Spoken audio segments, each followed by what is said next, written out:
Hello मेरे प्यारे बच्चों, उम्मीद करते हैं आप लोग बहुत ही अच्छे होंगे। आज हम लोग आपको वो जबरदस्त ट्रिक लॉजिक बताएंगे जो पढ़ के एग्जाम में अध्यापक का मन मोह लोगे आप। बिल्कुल टॉपर्स कैसे लिखते हैं, क्या आपने कभी सोचा? टॉपर्स अपनी कॉपी में क्या भर देते हैं जिससे उसको जबरदस्त नंबर मिलते हैं, क्या आप जानते हैं? आज मैं आपको वही बताऊंगा, वही इस वीडियो में सिखाऊंगा कि आपको ऐसा क्या कॉपी में लिख देना है कि आप कम जानते हुए भी ज्यादा नंबर पा जाएं। आपको कैसे रिप्रेजेंटेशन देना है पेपर में, वो आइए देखते हैं। सबसे पहले तो बच्चों हम लोग जानते हैं कि हमारे पास इंपॉर्टेंट जीवन परिचय है कौन सा। तो आप देख लें वीडियो शुरू होने से पहले कि इस बार के पेपर में सबसे इंपॉर्टेंट जीवन परिचय हैं कौन कौन से। तो देखिए 2025 में तुलसीदास, सूरदास, बिहारी और इनसे बोर्ड परीक्षा हारी, ये तो कहावत है। तुलसीदास, सूरदास, बिहारी दास बहुत इंपॉर्टेंट है। लेकिन बच्चों आज मैं आपको वो ट्रिक बताने वाला हूं, वो लॉजिक बताने वाला हूं, वो कोटेशन, वो शब्द बताने वाला हूं जो आप इसमें भर देंगे तो आपका अध्यापक आपको बहुत बढ़िया नंबर देगा, उनका मन मोह लोगे आप। टॉपर जो होते हैं वो ऐसे ही अपने कॉपियों में बढ़िया बढ़िया शब्दों का चयन करते हैं।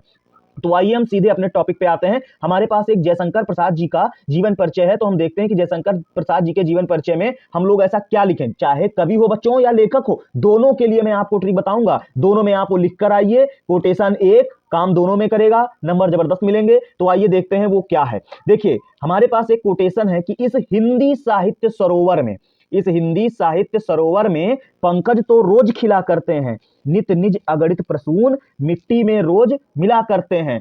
जिसने निज आभा के द्वारा यह किरण जाल फैलाया है, उस कवि, बच्चों कवि का हो तो कवि लिख दें और लेखक का हो तो लेखक लिख दें। लेखक का जीवन परिचय है जिसने साहित्य गगन चमकाया है। ये लिखने के बाद आपका जीवन परिचय जो है वो अलंकृत हो जाएगा, वो जबरदस्त दिखने लगेगा। उसमें पढ़ने पर अध्यापक का मन मोह लोगे आप। लेकिन उसके बाद कोटेशन लिखने के बाद जीवन परिचय का सूक्ष्मावलोकन ब्लॉक में लिखना है।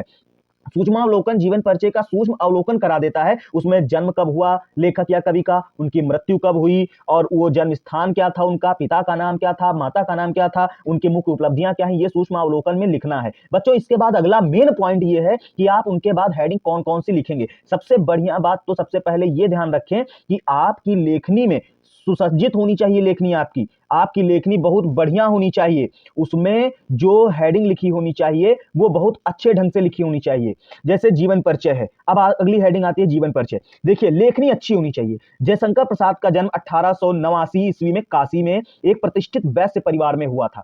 ये उनके जन्म कब हुआ था, कहाँ हुआ था, वो लिखेंगे। जयशंकर प्रसाद जी के ये जो सूक्ष्मावलोकन है बच्चों, सूक्ष्मावलोकन ही जीवन परिचय में पूरा आपको लिखना है। लेखनी बहुत अच्छी होनी चाहिए, सुंदर होनी चाहिए और बहुत ही आकर्षण होनी चाहिए। आकर्षित अगर आपको करेगी तो आप नंबर अच्छे पाएंगे।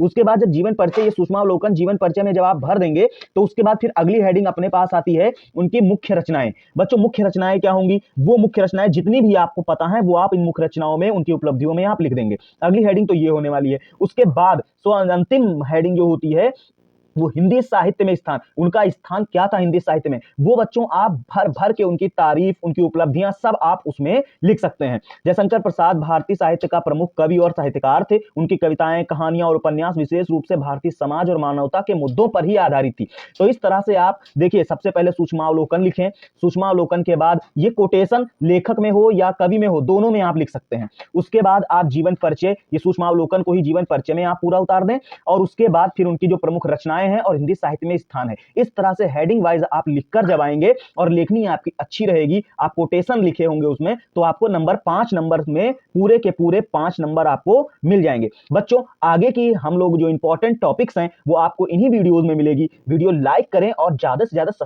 शेयर जरूर करें। चैनल सब्सक्राइब करना तो बिल्कुल ना भूलें।